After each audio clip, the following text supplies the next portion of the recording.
Fala pessoal, beleza? Como é que vocês estão? Tudo tranquilo? Pessoal, volume e intensidade.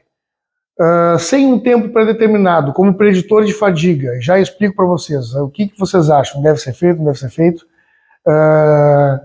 Quem pode fazer, quem não deve fazer. O professor Eduardo Krang com vocês, em um trabalho conjunto com a Physiwork. Physiwork é uma plataforma fantástica de demandas de exercícios físicos, tanto para fisioterapia quanto para educação física, né? Eles têm um trabalho belíssimo, com um material, um acervo fantástico, tanto gratuito quanto pago. Claro, o acervo pago ele é um pouco mais denso, um pouco mais encorpado, mas também por preços muito acessíveis. Não deixem de segui-los no Instagram deles, né, e aqui no próprio YouTube, né, Physiwork, assim como aqui no meu canal Diário da Força e lá no Instagram, @educran. Não deixem de compartilhar o material que nós estamos produzindo com vocês e para vocês. Qualquer dica que vocês derem para nós, qualquer crítica construtiva vai ajudar bastante, e assim a gente consegue ir crescendo, né, atingindo maiores demandas também, para que todos nós possamos enriquecer a área do esporte, a área da saúde, enfim. Então assim, pessoal, existem formas de predição de fadiga. A gente pode trabalhar com o primeiro LAN e segundo LAN, que são os limiares de lactato. A gente pode trabalhar com lactacidemia, a gente pode trabalhar com exames de sangue averiguando cortisol, níveis de cortisol ou o próprio lactato. Né? A gente pode ver o próprio acúmulo de estresse em fadiga, tonelagem, muitas formas aí a gente pode buscar essa predição de fadiga. Uma delas ela é interessante, mas ela é um pouquinho arriscada, né? A gente tem que saber dosar esse trabalho. Quando a gente aumenta de forma linear, aumenta em forma de aclive, né, não linear, aumenta o volume e a intensidade dos treinamentos. Então a gente já vem de blocos de treinamento mais intensos, e aí dentro desses blocos de treinamento mais intensos a gente vai aumentando o volume e intensidade. Geralmente se faz um crossover entre elas. Né? Quando a gente fala em demandas de periodização de treinamento de força, para o esporte que seja, o volume, se está alto, a intensidade já está um pouco mais baixa. Depois a gente faz um crossover entre elas, né, e o volume baixa, a intensidade aumenta. Existe também uma forma da gente trabalhar linear, né, volume e intensidade por um determinado período, e existe uma forma da gente trabalhar em aclive, uma curva ascendente, onde tanto o volume quanto a intensidade sobem, né, exponencialmente, de tal forma a levar a pessoa que está treinando a fadiga extrema. Com isso, a gente consegue entender até onde aquela pessoa chega. Claro, esse nível de treinamento, esse nível de periodização, esse nível de situação, ela é como se fosse um bodybuilder fazendo um pré-contest. Né? Não pode ficar zero carbo 3, 4, 5, 6 semanas.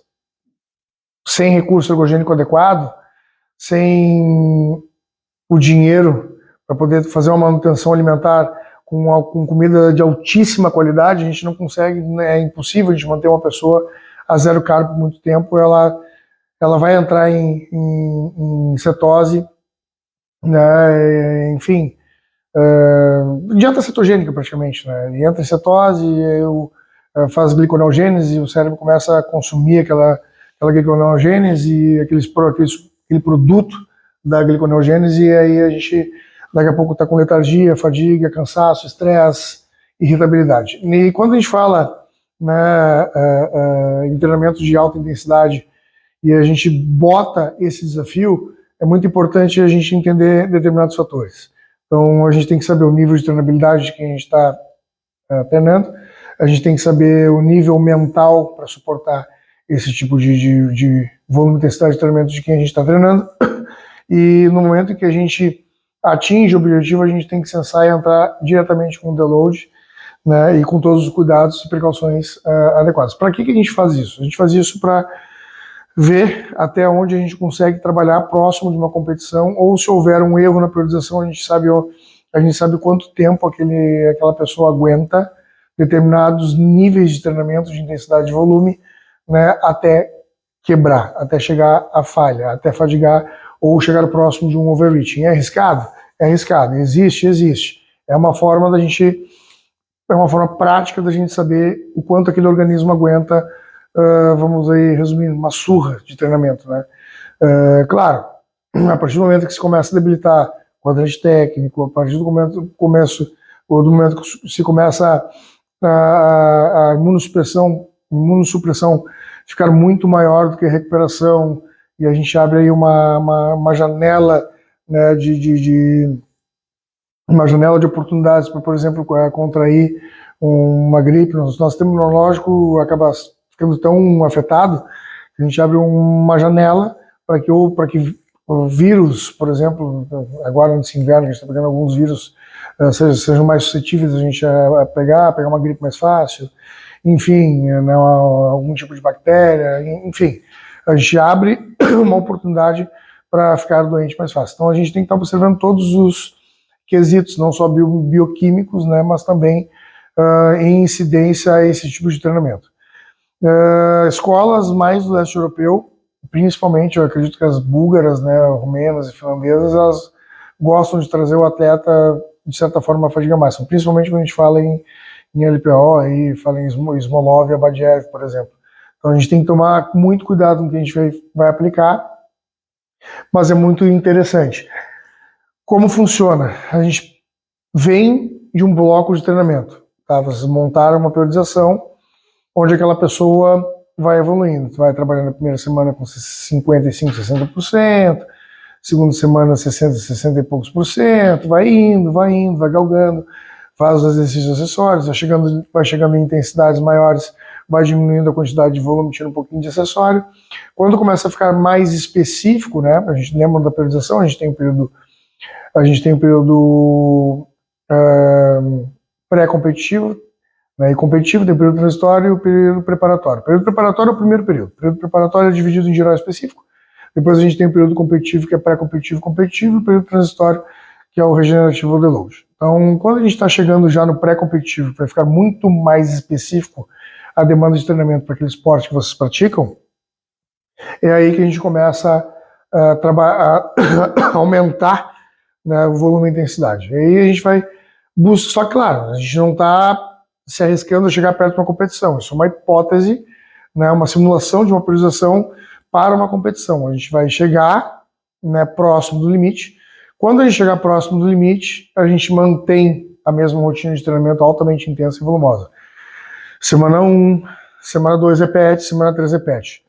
Muito provavelmente, a gente vai vendo se, de forma assertiva, a gente também está trabalhando os percentuais de carga de forma correta, até onde aquele indivíduo consegue chegar. E, claro, o feedback ele tem que ser constante, diário. O feedback ele tem que ser diário.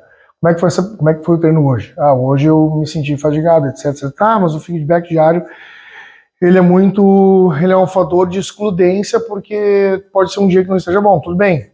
Pode ser um dia que não esteja bom, mas aí é a vida inteira, entendeu? Toda vida a gente vai ter um dia que não vai ser bom, 2, 3, 10, né? Então o feedback diário ele tem que ser fundamental. Então a gente trabalha entre 88% e 90%, 92%, sempre. Sempre. 3 a 4 vezes na semana, nos movimentos propostos, adaptando, né, conforme... O primeiro 88% a 90%, 92%, vocês podem utilizar o que seria feito normalmente no treino até vir uma competição, um deload de competição. Depois que vocês finalizarem os 88%, 92%, na outra semana tem que tentar de novo. Claro que vai estar mais sobrecarregado. Vai ter que mudar a alimentação, descanso, etc. Tá mais sobrecarregado, disse que estava mais cansado. Primeiro treino da semana foi bafo.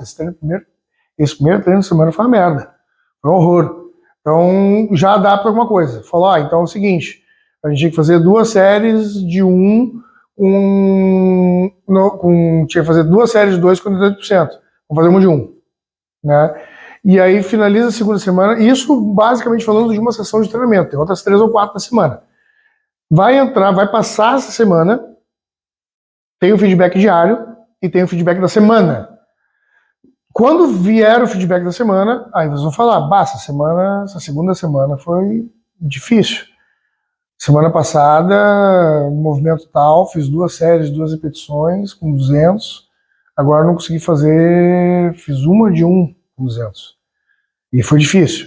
Vai entrar a semana 3, porque dentro da premissa ainda conseguiu atingir a carga-alvo, mesmo não tendo sido suficiente na tonelagem. Vai de novo, semana 3. Semana 3, adapta, diminui um pouco do volume, né? Mas aí tu falou que o volume e a intensidade eles têm que seguir iguais. Eu falei, o volume, ele pode ser um pouquinho adaptado conforme aquela fadiga extrema, mas é que assim, o escopo geral do treino ele vai ser o mesmo. Então, onde vocês botaram 3 repetições no aquecimento, vou fazer uma de 3, vira uma de 2, uma de 2, vira uma de 1, entenderam? Então, o volume ele vai ser movido ali no número de repetições, que vai interferir na tonelagem final, concordo, mas o escopo geral do treino, ele fica muito próximo, muito parecido, porque a fadiga ela é tão grande que a gente não consegue comparar aquelas primeiras 3 repetições que fiz no aquece com as últimas 3 repetições que teriam que ser feitas no aquece da semana 3, sendo todo aquele limiar de fadiga que foi acumulado. Feito isso, digamos que o atleta quebrou na terceira semana, né, quebrou ali na terceira semana, vocês vão pegar, né, o comando geral de tudo, vão anotar, né, direitinho como é que foi feito. Semana 1 foi tudo perfeito, semana 2 caiu assim, essa semana 3 morreu. Então vocês já sabem que existe um lapso de tempo onde vocês conseguem trabalhar em torno de 10 dias, a uma margem de 88% a 92%, com alguma excelência, né? Então vocês podem exigir um pouco mais em um determinado período, ou podem, se errarem um bloco de periodização, vocês sabem quanto tempo vocês precisam para recuperar aquele atleta, porque após essas 3 semanas, esse atleta vai precisar de um período de recuperação. E aí vocês vão ver também quanto tempo esse atleta leva para se recuperar, até ele chegar no nível ótimo de treinamento de novo. 1 semana, 2, 3. E isso também dá uma margem para vocês, caso hajam alguns erros na própria periodização, para que se consiga adaptar e adequar de novo, né, o treinamento para aquele atleta conseguir evoluir de novo, descansar, supercompensar e evoluir novamente. Tranquilo, pessoal? Sucesso, vamos que vamos. É aí.